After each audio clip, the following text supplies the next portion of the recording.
apakah kalau kita mendownload lagu atau semacamnya itu kita dapat dosa atau gimana Ustaz? Jelas.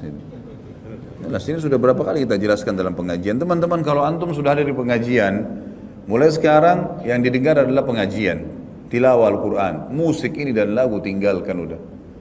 Tidak akan pernah bertemu musik sama Al-Quran, mustahil. Mustahil teman-teman sekalian. Baik berat, coba lawan dulu. Pakai seminggu, 2 minggu, rapi, berdoa sama Allah. Karena memang tidak bisa ketemu ini, tidak bisa ketemu teman-teman sekalian.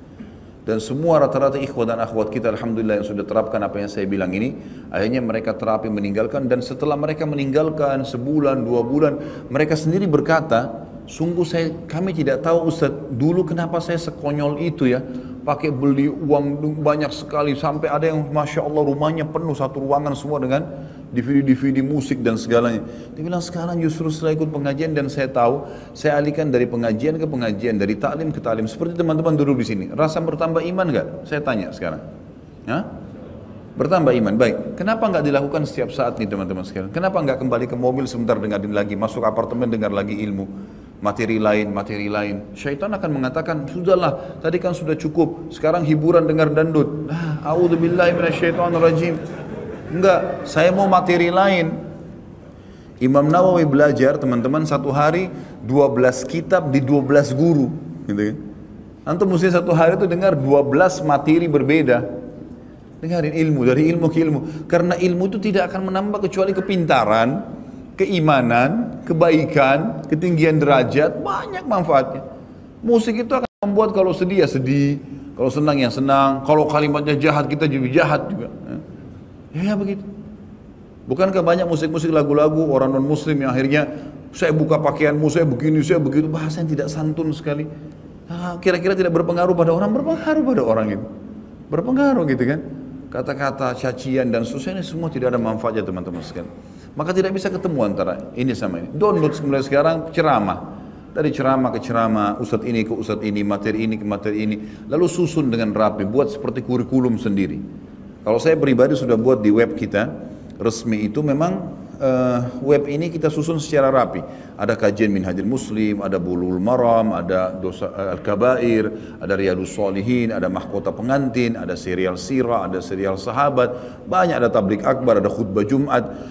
Semua bisa disusun secara sistematis, ikutin. Kayak kurikulum kuliah, hari Senin saya ikutin materi akidah, misal di Minhajul Muslim, hari Selasa saya bahas masalah ibadah, sholat, wudu dan seterusnya kita pelajari. Hari Rabu saya belajar sirah, hari Kamis saya belajar sholat. Luangkan waktu untuk itu, kurikulumkan.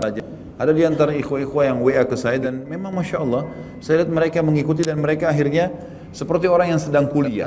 Bahkan saya waktu itu mendatangi salah satu negara non-muslim sebenarnya di Hong Kong, orang yang sedang diundang dengan orang-orang kita. Ada satu muslim di sana, jazahullah, dia buat semacam sekolah ya untuk orang-orang kita yang kerja di sana, dari SD sampai S1. Dan dia jadikan kurikulum ceramah-ceramah saya.